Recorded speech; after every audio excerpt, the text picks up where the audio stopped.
Hello and welcome to Pisces Moon Astrology. I'm your astrologer, Kait Leonard, and I'm excited to explore the stars with you.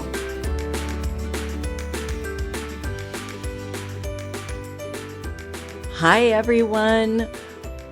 What a week. What a week. We are talking about October 27th through, we're going to go just a little bit over the week this time. We're going to go through October 3rd. Because why?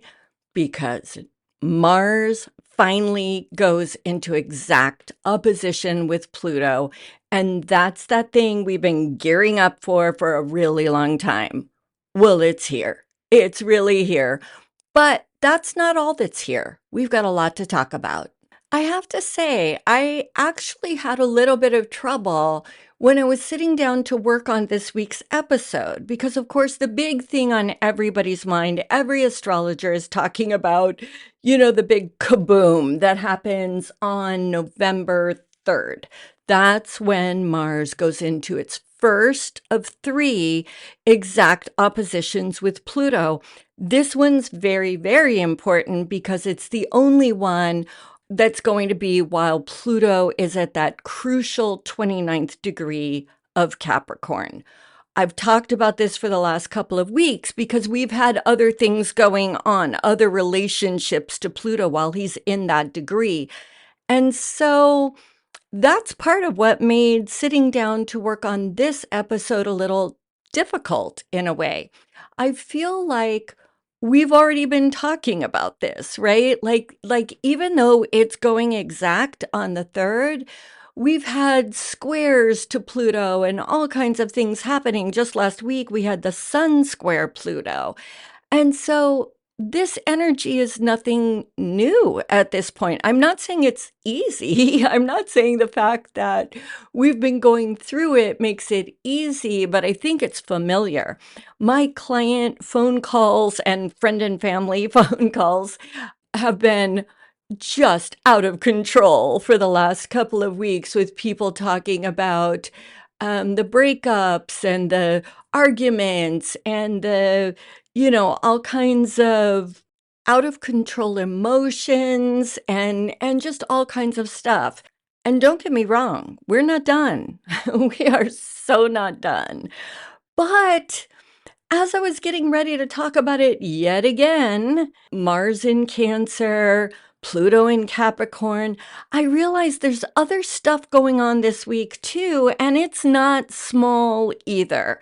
So what I'd like to do, if you will bear with me, is I'd like to go through some of the more positive things and hold on to your hats, people who know me.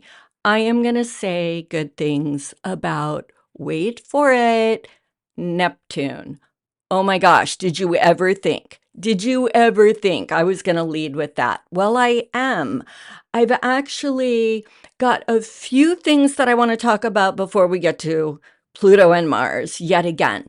And they are three really nice trines. Let me line these up for you here.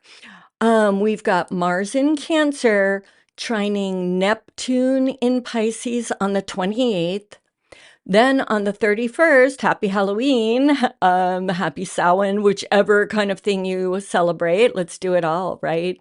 On the 31st, we've got Mercury trining Neptune. And then if that's not enough of the crazy trine energy going on, then we've got Mercury trine Mars on November 2nd. Okay, so that's Mercury, Mars, and Neptune all doing this wild dance of trines to each other, which I actually think is very, very interesting. And I also think it's interesting that all of these very, very positive aspects are happening the few days as we lead into this giant nuclear explosive Mars opposition to Pluto. So let's break this down. Our first trine, like I said, is on October 28th. This is going to be Mars moving into this very harmonious aspect with Neptune. this is awesome energy. Now, I wouldn't like it if it weren't a trine, right? If it weren't a trine, I'd be trashing Neptune all over the place. But because it's a trine, we actually get some good stuff going on. Mars is fire, Mars is passion, Mars is that warrior spirit. And when that's good, it's warrior for a good cause, right? Warrior for a noble cause. That might be, that'll depend. Which cause depends on which house you have Cancer in. Okay, so you got to look at that. It might be for yourself if that's house one, or family, house four, on and on, right? All right, and Neptune is in Pisces. Neptune is creativity, right? He rules things, anything that has to do with illusion. All that stuff I don't like about him, that deception and lying and all of that kind of stuff that goes with him. When he's good, that's stuff like acting and writing fiction, because those things are, quote, see me doing the bunny ears, lying too, right? Like fiction is not true. And I get it, that's not really a lie, but you see what I mean? You see how that all comes together in Neptune? So any kind of creativity, Mars is going to light a fire under it. And if you're not a writer or an actor or any of those kinds of things, I don't want you to think this leaves you out. We are all creative in our lives, right? Creative thought, creative energy, that creative spirit. Whether you're a content creator, a marketer, whether you're a student, right? Learning subjects in creative ways, making creative use of what you're learning. A family member, getting more creative with your kids, So when I go on my little rants, I have a lot of artist and writer friends. You've probably guessed that already. I'm a writer myself. So, and a lot of content creator people in my life. So it's really easy for me to pull from those examples, but please don't feel like you're not part of that if you don't fall into one of those sort of more typical creative categories. Creativity is just how we live life, right? If we're really going for the gusto, I know that's such the cliche, right? But I can't think of what else to say. If we're really going for it, we're probably living creatively, right? The other thing is Neptune is also spiritual union, all right? Deep spirituality. He's the ocean, right? That place of pure spirit. And Mars is the fire of creation. So if you've been wanting to deepen your spiritual life, your spiritual practices, this is a brilliant, brilliant aspect for that. So I am loving everything about this trine, okay? I'll tie this all in. I want us to keep in mind, we're leading up to that very dramatic opposition, but we're going into it with with all of this creative fire behind us. So keep that kind of in mind as we move forward. Okay, so the next trine happens on the 31st, and that's the Mercury trine Neptune. So now we're talking our ideas, our mind, our communication, right? But I want to just take a little half step back. I hope I'm not making this confusing. On the 30th, so the day before this very cool trine, Mercury's going to oppose Uranus. Mercury's going to be in very deep, fixed water Scorpio, and Uranus is going to be in fixed earth Taurus.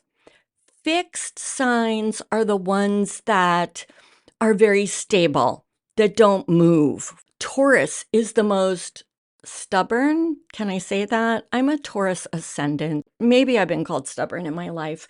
Anyhow, fixed earth is that it's like a rooted tree, like an ancient redwood, right? That is deeply rooted in the ground. Notice there aren't a lot of them walking around, right?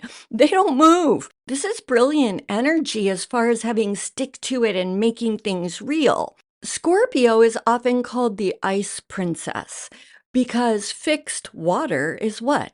Ice. So, water is about emotion and, yes, deep feeling. But to get to that deep emotion in Scorpio, we sometimes have to chip through that facade of ice, right? We sometimes have to take our time before we get to that. Now, here's the interesting thing. We've got all of this fixed energy for this opposition, right? But Mercury doesn't like to be fixed. Mercury doesn't like to hold still at all. It's like darting all over the place. I have an idea. I want to talk. I want to meet people. Think of Gemini energy. And Uranus, the freedom lover, right? Uranus, the blow it up, make it go boom. Let's have unexpected stuff. Let's rebel and fight for our freedom, right? And they're in these fixed signs. So what are they doing? They're unfixing them, especially during the opposition with Uranus. So Mercury is going through this very big unfixing. It's being sort of blown open with fresh ideas and new ways of thinking. And yeah, you've had certain concepts or ideas or whatever stuck in your head for a while. And it's going to be like, boom, maybe we need to challenge some of this. Then the very next day, we go into this trine, Mercury with Neptune. Neptune's in Pisces. That's on the 31st. So all of those new ideas now meeting with Neptune, who's about that same creativity, spirituality, all of that. And so now we get this sort of freshness that we're bringing to whatever we were probably just getting that spark of from Mars, right? So we had Mars, Neptune. We get the spark. We get Mercury, Uranus, new ideas. Now Mercury, Neptune, that spark that we had just a couple of days ago, now we're putting some thought into it, right? Now the ideas are like, okay, that thing I wanted to do or that idea I had, let me get creative and let me put some actual thought in this. Let me start outlining some plans, but now you're going to have Mercury, thought, conscious mind, all fired up with this new energy, and Neptune, the sort of feeling, intuitive side of us, right? They're going to be combining into this, whatever it is. For some of us, it will be literally art projects, new writing projects, new marketing campaigns for our businesses, new content for our whatever it is we're doing online, right? And for others, it'll just be, I say just, I don't mean just at all. It'll be real life, new ways of dealing with our children, new plans for how to move forward those creative ideas with our kids, with our families, with our lovers, in our jobs, new ways, new ideas about how to make our jobs better, do our jobs better, propose new ideas to the boss that are going to be like mind blowing, right? And now we've got this intuitive feeling Neptune and this conscious thinking Mercury already, to combine the best of both and get these feelings and thoughts put into action. And like I said, for my literal writer, artist, actor kinds of friends out there, y'all should just be smoking hot this week. That's what I've got to say. But we all will be. We really all will be. Then I really do. I both love and am dreading this week. It's really so hard to do this episode because there's so much good. And yet, in the back of my mind, I'm hearing Mars opposition to Pluto, Mars opposition to Pluto. Okay, but we're not there yet. We've got one more great trine. And it's the day before the Mars opposition to Pluto. On November 2nd, we've now got Mercury. We've just talked about what Mercury's been up to. And Mars, we were just talking about what Mars is up to. They are now going to trine each other. Okay, so they both pull out of their trines with Neptune and make this great aspect to each other. This, you guys, is our brains on fire and in a good way, right? This is, like I said, I mean, this is just all of peace. These three trines are coming together as sort of a single piece. Ideas and inspiration and new thinking and creativity and problem solving and all that kind of stuff. It is beyond fantastic. I'm loving it. And if you just heard like weird noises in the microphone, it's because I'm so excited that I'm flailing my hands around and I just hit the microphone. So I'm sorry if I like blew out your ears or something like that. I hope I didn't. Anyway, this is super good. Communication is going to be flowing, ideas are going to be flowing, creativity is going to be flowing, we're going to be fired up, and all of that is very, very good. Yes, it is. It really is. Okay. And I want you to use it, even though in the middle of all of this stuff, we are already, you guys, we've been in this Mars Pluto thing for a long time. I mean, at least a few weeks. I know I've been talking about Pluto for a few weeks. We probably were feeling it even before then because Pluto is such a heavy hitter, right? That energy is really present for a long time. While we're going through all of this great stuff this week, we are moving closer and closer and closer to the Mars Pluto opposition. And as much as I'm having fun with you all and sharing some positive aspects, I don't want to downplay how tough this could be for some of us.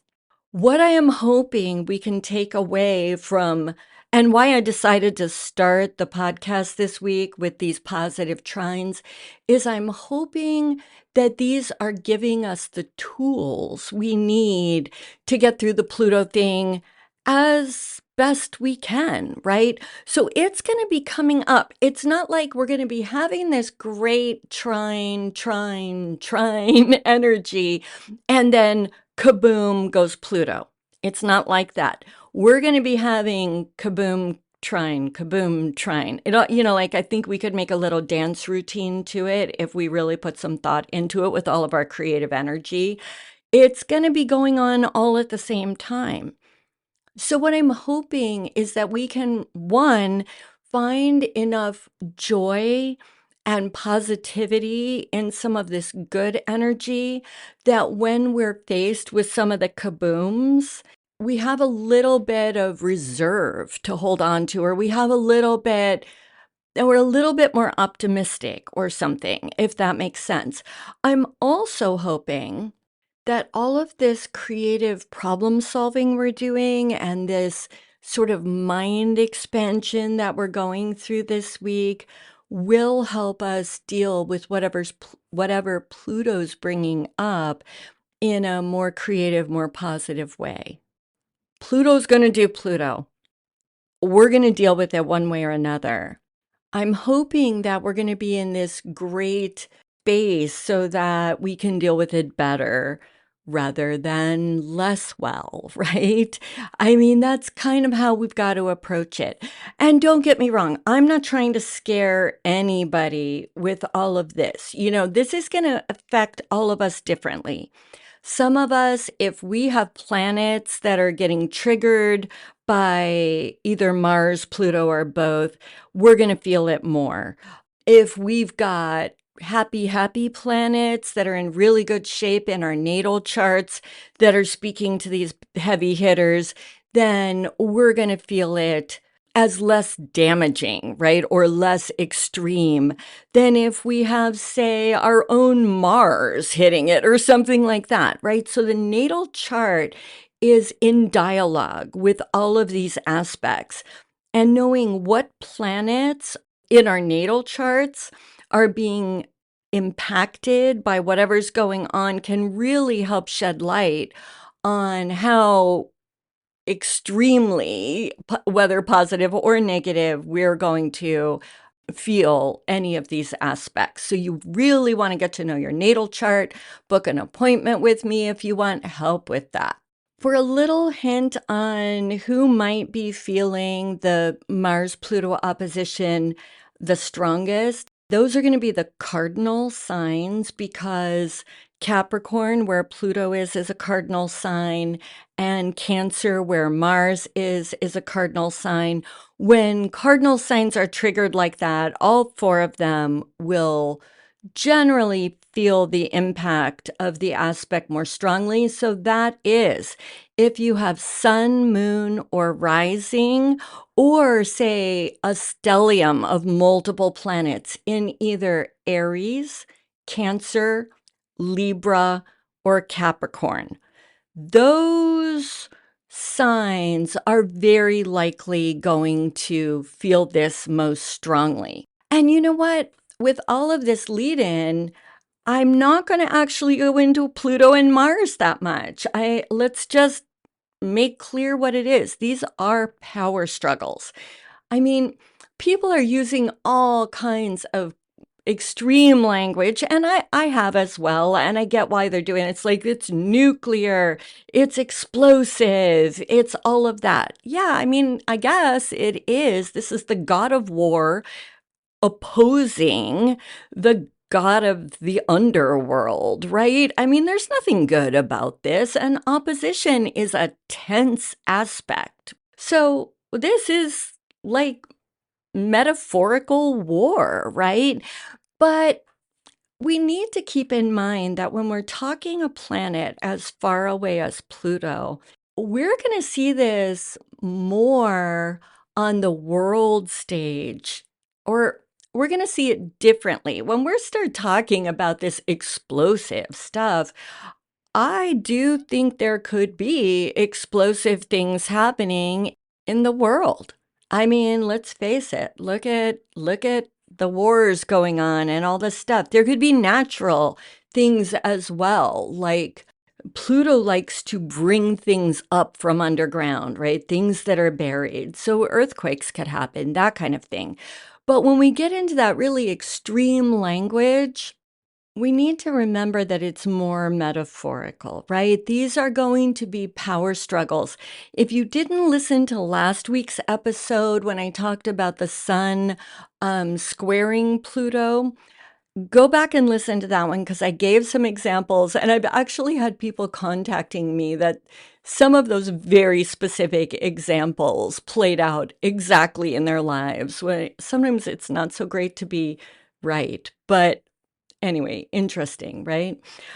These are power struggles, and they are going to involve power struggles between ourselves, our will, and an existing power structure.